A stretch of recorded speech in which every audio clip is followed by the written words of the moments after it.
Você viu o que o José Luiz Runco falou sobre o Nicolas de la Cruz? Dá uma olhadinha aí. E todo mundo que está acompanhando, Paulo Nunes também por aí, já vi que ele falou que eu não tenho um dia de paz, a Camilinha também, eu já aceitei isso e vambora. Mas, brincadeiras à parte, como você falou, né? A gente teve acesso a uma conversa de WhatsApp, até para posicionar corretamente, Camila, não é um áudio, foi uma mensagem escrita pelo Runco, ele responde a esse membro do grupo, e aí, como você falou, né, ele até, vou abrir aspas pro Runco, Camila, que eu acho importante, ele diz, vou tentar passar a situação do de la Cruz, jogador comprado em outra gestão, sem a menor condição, pois apresenta uma lesão crônica e irreparável no joelho direito, e uma lesão também no joelho esquerdo. Como somos bípedes, temos dificuldade de equilíbrio e equilíbrio muscular se algum membro já estiver afetado. Estamos tentando fazer o possível para que ele possa participar, mas é muito complicado. E quanto à venda, só se houver algum clube que tenha interesse por outro motivo e não para jogar futebol competitivo atenciosamente. É assim que o Runco termina essa mensagem, e aí a gente teve acesso ontem à noite, mais ou menos, né? Ontem à tarde, na verdade, e a gente começou a apuração para entender esse posicionamento do Runco, né? E aí a gente entrou em contato também com o Flamengo, acho que é importante a gente deixar claro. O Flamengo disse que não ia comentar sobre o caso, enviou uma nota pra gente, e nessa nota diz que não vai comentar declarações extraídas de conversas privadas e pessoais, afins assim, e também tentamos contato com o Runco, e o Runco falou que somente o Flamengo se pronunciaria sobre essa situação. É isso, galera, um resumo mais ou menos do que o médico do Flamengo falou num grupo de WhatsApp sobre o nosso jogador, e lógico, isso aí foi pra mídia, e chegou na mídia e gerou mais um problema de dentro para fora do rubro-negro. Falando sobre o mercado da bola, Saúl chegou, Carrascal irá chegar, e o Pedro negou uma ida, apesar dos valores astronômicos para o time do Jorge Jesus. E falando sobre a nossa base, ontem jogamos contra o Atlético Mineiro pelo Campeonato Brasileiro Sub-17 e hoje jogaremos contra o Fortaleza, a última partida da fase de grupos do Campeonato Brasileiro Sub-20. E por falar em Sub-20, 4 jogadores foram convocados para a seleção brasileira, que fará 2 amistosos contra o Paraguai no dia 8 e 11 de agosto. Essas e outras vocês encontram agora na sua Flageral TV, mas antes disso, por favor, deixe seu like, se inscreva no canal Flageral, que tem tudo, da base ao profissional. Isso aqui é Flamengo! E agora falando sobre a nossa base, 3 assuntos diferentes, né? Convocação da seleção brasileira e 4 atletas do Flamengo foram chamados pelo Ramon Menezes, e as 2 partidas, uma feita ontem, que a gente jogou contra o Atlético Mineiro pelo Brasileiro Sub-17, e hoje teremos Flamengo versus Fortaleza pelo Brasileirão Sub-20. Vamos começar falando sobre a convocação do técnico Ramon Menezes para 2 amistosos contra o Paraguai lá em Assunção.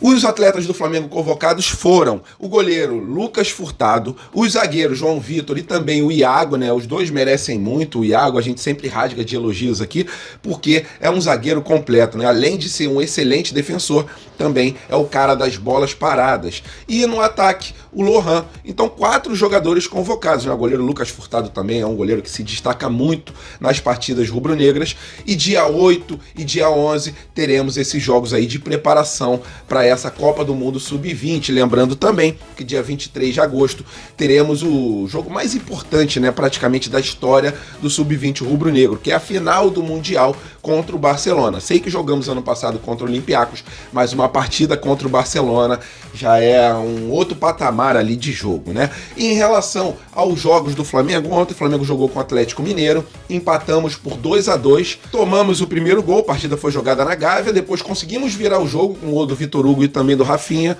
e no final ali da partida a gente acabou tomando um gol do Atlético Mineiro, placar 2-2, e na tabela de classificação do Campeonato Brasileiro Sub-17, o Flamengo está na 8ª colocação com 17 pontos. Vamos atualizar logo, que a gente já vai falar do Sub-20, que tem partida hoje contra o Fortaleza. Vamos atualizar a classificação do Flamengo na tabela. O Flamengo está na 5ª colocação com 30 pontos, lembrando que esse é o último jogo da fase de grupos, e os 8 primeiros se classificam para a próxima fase.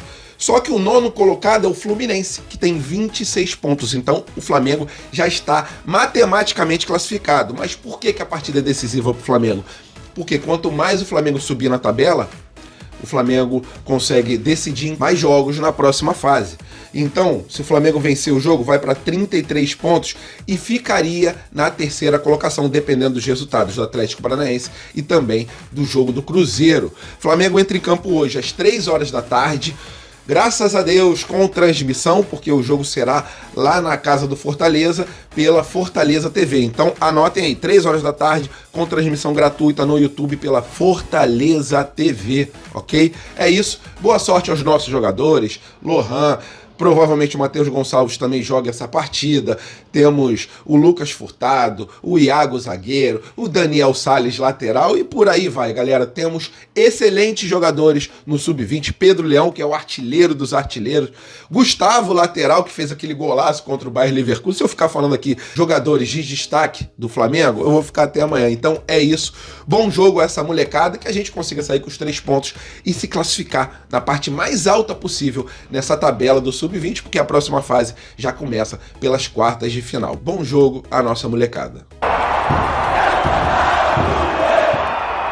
E falando agora sobre mercado da bola, 3 jogadores diferentes, Carrascal, Saul e agora o Pedro, né, que poderia ir pro Al Nassr, mas ele não foi. Vamos lá começar pelo Saul, que já chegou ao Rio de Janeiro, chegou muito solícito com a torcida, pegou a placa ali do Chapolin e é um jogador que ajudará o Flamengo, apesar da idade dele, né, 30 anos, mas ajudará o Flamengo porque é um jogador que tem muita experiência na Europa. Ele deixou de ir pro Trabzonspor lá da Turquia para vir pro Flamengo. Ele iria ganhar até um salário maior, mas ele preferiu vir pro rubro-negro para deixar sua marca na história do Mengão. Então seja muito bem-vindo, Saul. E o Carrascal chegará em breve no rubro-negro e o Flamengo anunciará em breve seu segundo reforço. E falando sobre saídas, possíveis saídas, né? O Flamengo queria negociar o Pedro. E o Al Nassr, time do Jorge Jesus, ele sinalizou positivamente com o que o Flamengo queria em relação à venda do Pedro. Só que o Pedro, mais uma vez, negou sair do Flamengo. Primeiro, pelo amor que ele tem pelas cores rubro-negras, nem pelo amor em relação à diretoria, nem ao técnico, e sim ao amor que ele tem pelo rubro-negro. E em segundo lugar também, porque ele foca jogar a próxima Copa do Mundo. E é um jogador que precisa de menos minutos no Campeonato Brasileiro para fazer gols.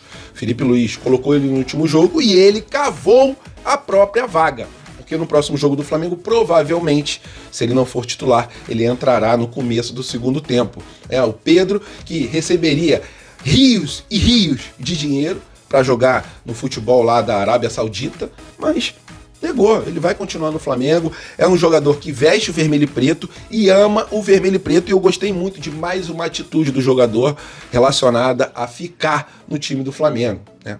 É isso em relação à parte de mercado da bola. Tentei resumir da melhor forma possível, né? Até para não me alongar muito, porque essa época de janela temos aí vários e vários boatos, várias notícias relacionadas a jogadores que podem vir para o Flamengo, jogadores que podem sair do Flamengo. Em relação a reforços caseiros, o Vitor Hugo é esse jogador que seria negociado a preço de banana, na verdade nem a preço de banana. O Flamengo doaria 50% do passe do atleta, então não tinha muito sentido. O jogador foi reintegrado ao elenco rubro-negro. O Vitor Hugo é esse jogador que pode fazer múltiplas funções no meio-campo do Flamengo. Tomara que o Felipe Luiz consiga colocar ele, né, e ele também demonstre nos treinamentos disposição e qualidade para disputar a vaga, né, com esses jogadores que a maioria que estão no Flamengo são jogadores que já passaram por suas respectivas seleções. Boa sorte ao Vitor Hugo e parabéns, Pedro, por mais uma atitude aí em mostrar que quer permanecer no Flamengo e quer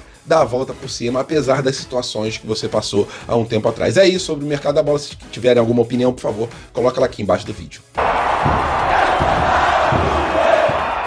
Rapaziada, parece que o pessoal não entende muito como funciona o WhatsApp lá dentro da diretoria rubro-negra, em relação aos médicos rubro-negros. Isso porque, para quem não sabe, o José Luiz Runco, ele explanou a situação do Nicolas de la Cruz, mas não foi internamente lá no Flamengo, e sim num grupo de WhatsApp chamado Flamengo Barra. E nesse grupo tem ex-dirigentes do Flamengo, tem torcedores do Flamengo e tem médicos também, né? E o José Luiz Runco, após ser questionado sobre a ausência do Nicolas de la Cruz, ele abriu a caixa de ferramentas em relação à parte física do atleta e o Flamengo soltou uma nota e disse o seguinte: o Flamengo não comentará declarações extraídas de conversas privadas e pessoais. Normalmente fica fora de contexto e, em alguns casos, obtidas por meios de condutas criminosas, sejam elas verdadeiras ou não. O clube segue focado em seus objetivos esportivos. Galera, é o seguinte: o Arrascaeta, depois da divulgação aí dessa conversa vazada pelo WhatsApp do médico José Luiz Runco, ele disse que botou uma foto com o Nicolas de la Cruz e disse, né, botou lá no texto, é simples, é só cuidar dos nossos, né? Isso aí é uma clara mensagem a essa situação do médico José Luiz Runco, que, segundo bastidores do Flamengo, o BAP conversou com o médico e o médico se explicou para o BAP, presidente do Flamengo, dizendo que não entende muito de WhatsApp. Se não entende, não comenta, porque o maior inimigo do Flamengo, como falou o Jorge Jesus, é o próprio Flamengo. Vê o que a gente fez com o caso do Pedro, vê o que a gente fez aí agora com o caso do Nicolas de la Cruz. Tem coisas que tem que ficar nos bastidores do Flamengo e não ser explanado ainda mais no grupo do WhatsApp. Runco, não entende de WhatsApp? Pergunta pra alguém que entenda. Com certeza, você tem filho, você tem netos, que eles são craques em tecnologia, mas você não pode expor o clube dessa forma, ainda mais por um jogador que a gente pagou muito caro, né? É uma situação parecida com a situação do Boto e Pedro, pelo menos no meu ponto de vista. Queria saber o seu ponto de vista, e lógico que a staff do De La Cruz, ela se pronunciou em relação a isso e disse que está estudando medidas cabíveis para serem feitas, né? Tudo que o Flamengo não precisava nesse momento era de mais uma crise gerada de dentro para fora, né? E muita gente falava que o Flamengo puxava a crise de fora para dentro. Hoje em dia tá diferente aí nessa diretoria, mas a gente torce para que tudo dê certo e que isso se acerte e que não aconteça novamente. E agora a gente vai conferir a nota da staff, lógico, do Nicolas de la Cruz, né? Na verdade, fomos pegos de surpresa com essa declaração do médico do Flamengo. Primeiramente, não é uma atitude correta nem ética de um profissional que já passou pela seleção brasileira. Vamos procurar entender com o clube esse posicionamento e do médico individualmente ou do clube como uma instituição e logo analisaremos medidas cabíveis a serem tomadas. Agora gostaríamos de iluminar os fatos públicos e notórios. Na temporada de 2024, Gerson e Fabrício Bruno foram os dois jogadores com mais tempo em relação às partidas, né? 56 jogos cada. Nenhum dos dois tinha vaga constante na seleção brasileira na época. Nicolas de la Cruz, na última temporada, atuou 41 jogos pelo Flamengo e 8 pela seleção do Uruguai, né? Totalizando 49 jogos. 7 jogos a menos do que Fabrício Bruno e Gerson. Isso sem contar as ausências, né, em relação às viagens por causa da seleção do Uruguai, porque às vezes, né, o jogo é no dia seguinte, ele não pode jogar pelo Flamengo porque ele jogou um dia antes pela seleção do seu país. Nicolas de la Cruz é um jogador de Copa do Mundo, defende a seleção uruguaia ao lado de atletas que jogam em gigantes da Europa. Foi campeão da Libertadores, conquistou títulos pelo Flamengo. Se vamos falar da capacidade de atuar ou não no futebol competitivo, vamos trazer à luz também esses dados que não são opiniões, são fatos. E aí, qual a opinião de vocês sobre mais um vazamento? Porque para mim foi um amadorismo do médico em não saber, né, que ele mandando mensagem num grupo de WhatsApp para uma pessoa, a mensagem não chegaria para uma pessoa, e sim para todos. Agora a situação está nas mãos do BAP. Ele vai decidir sobre o futuro do José Luiz Runco, se permanece ou não à frente da parte médica do Flamengo. E conforme saírem notícias sobre isso, eu atualizo aqui para vocês. Valeu, nação, estamos juntos, fiquem com Deus, até a próxima e saudações.